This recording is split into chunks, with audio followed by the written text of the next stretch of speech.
Hi, my name is Clara, and I am 23 years old. I have an older sister named Lucy and a younger brother named Blake. My husband Carl and I are actually a newlywed couple, and we have been unbelievably happy for the past 2 months.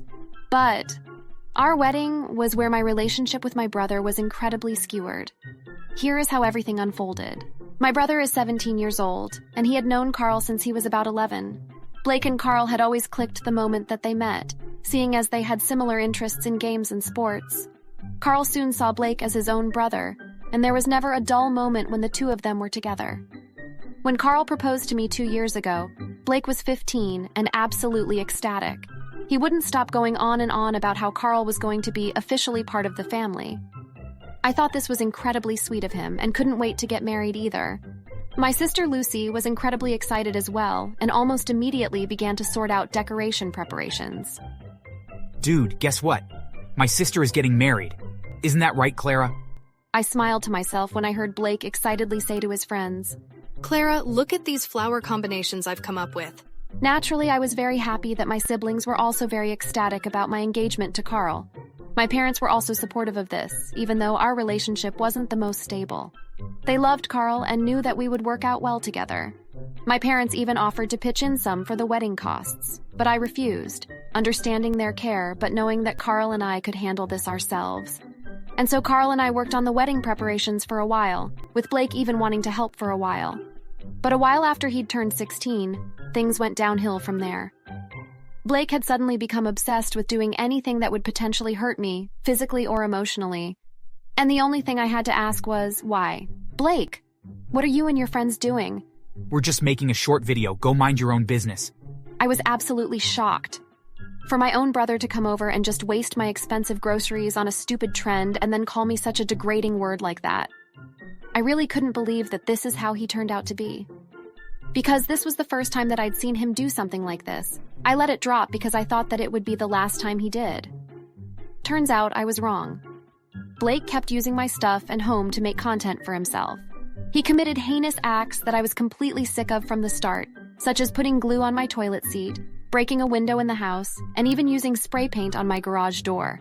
I tried countless times to complain about this to my parents, but of course neither of them listened. Blake was their favorite child and one of his school's best athletes, so everyone thought he was some sort of kind and respectful student. I was out at dinner one night with my fiancé and my mom, attempting to explain this situation to her again. Mom, have you seen Blake's online videos? Those are all my groceries and my furniture getting destroyed. Can't you just help me talk to him? Huh? Clara, I really don't see what the problem is. It's only a little bit of lighthearted fun. Just be more nice to him when he goes to visit you. Be nice to him?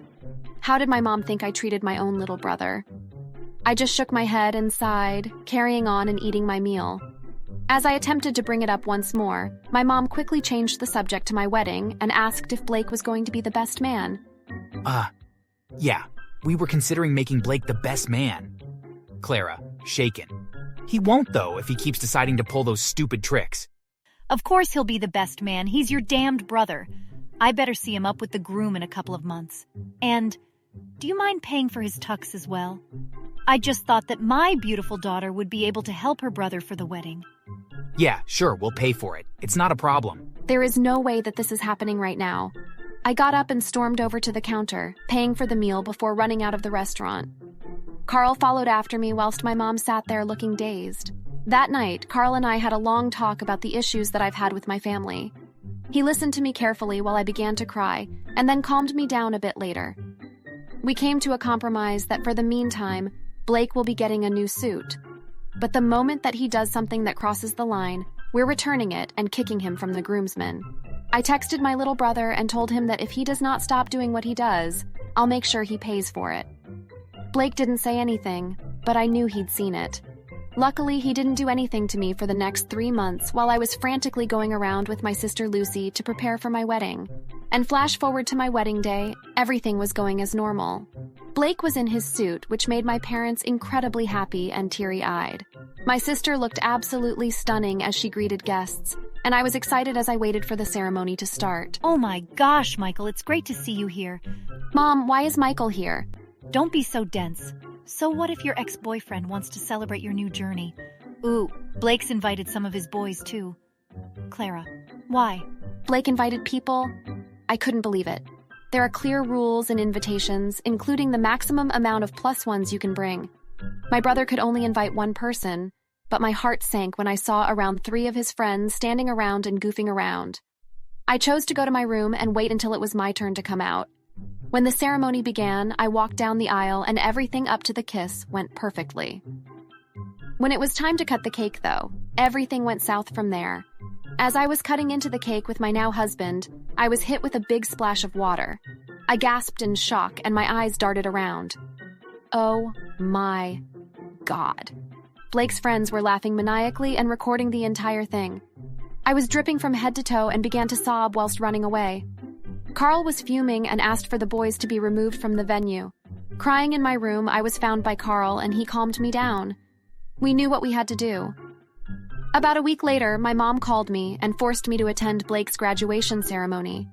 I began to protest, but my husband quickly explained that this was the perfect opportunity to get back at him. Students were getting called up as the ceremony began. When Blake was called, everyone could read the words on his cap and gown that said he was a cheater and a thief, and loud talking began erupting through the stadium. Blake looked around with a smile, but it quickly dropped when 2 girls walked up to the stage. Perfect timing. I couldn't help but laugh. Blake, how could you cheat on me with a girl from another school? You're a sicko and I hope to never speak to you again. You were the perfect guy until I found out you've been unfaithful to both Emily and me. Absolutely unbelievable. Everybody heard what was going on and began to laugh and talk. Blake fell onto his knees and was crying in embarrassment and partial anger. Nobody was going to let him forget this. Blake's now ex-girlfriend and ex-fling walked up to us and smiled, happy to help us with this. That night, both Lucy and my brother, along with my parents and husband, were all seated at dinner together. Blake was glaring furiously at Lucy, Carl, and I, and so were my parents. Why would you ever do something like this? Well, do you not remember what happened at my wedding and everything that Blake had done to me? I'm still surprised that you're on his side after all of this. On the internet in a terrible way. All my classmates won't respond to my calls. Well, I'm sorry about that, but honestly, you kind of deserved it for being a real piece of work for Clara. Well, Clara has a point. Blake, everything that I've seen you do for the past months was completely unacceptable, and I cannot let you just get away with a bit of online embarrassment. You're going to be doing housework for Clara and Carl for the next year. My life is ruined. You can't do that. I need to travel and have fun. No way, young man. I watched in amusement as Daniel dragged Blake outside and my mother followed. I hear Blake screaming once again before their car pulled out of the driveway. Lucy, Carl, and I just high-fived and moved to the couch to watch a movie and celebrate our success. I still love Blake, but I can't wait for him to learn his lesson on not being such a jerk. Thanks for watching.